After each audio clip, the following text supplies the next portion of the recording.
ফরিদপুর জেলা প্রশাসক জনাব কামরুল আহসান তালুকদারের সরকারি বাসভবন আগামীকাল ঈদুল আজহা উপলক্ষে আলোক সজ্জিত করা হয়েছে।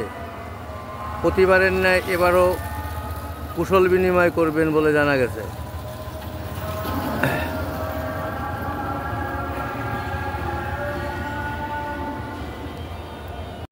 ফরিদপুর সরকারি সার্কিট হাউস, এই সার্কিট হাউসে বাংলাদেশের ভিভিআইপিরা সাধারণত রাত্রি যাপন করে বা এখানে এসে থাকে। আগামী ঈদুল আজহা উপলক্ষে এই সার্কিট হাউসে জেলা প্রশাসকের পক্ষ থেকে করা হয়েছে আলোকসজ্জা।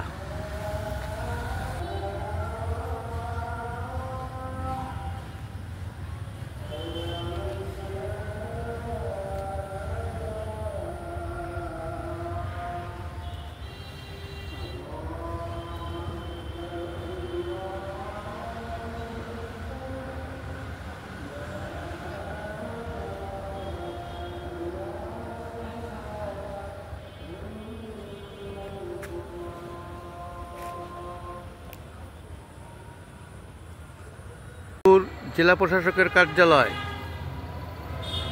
আগামীকাল ঈদুল আজহা উপলক্ষে লাইটিং করা হয়েছে, তবে গতবারের চেয়ে এবারের লাইটিংটা একটু কম বলে মনে হচ্ছে।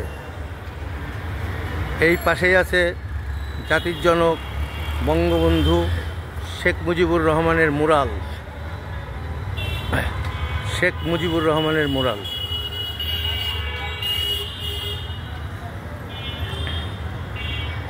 এই অফিসটি মুজিব সড়কে অবস্থিত।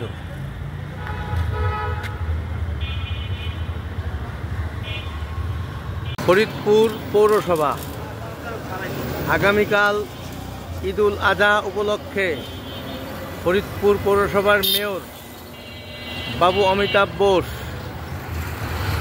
পৌরসভাতে লাইটিং করে আলোকিত করেছেন। বাবু অমিতাভ বোস আগামীকাল ঈদ শুভেচ্ছা বিনিময় করবেন পৌরবাসীর সাথে, এই বলে জানিয়েছেন।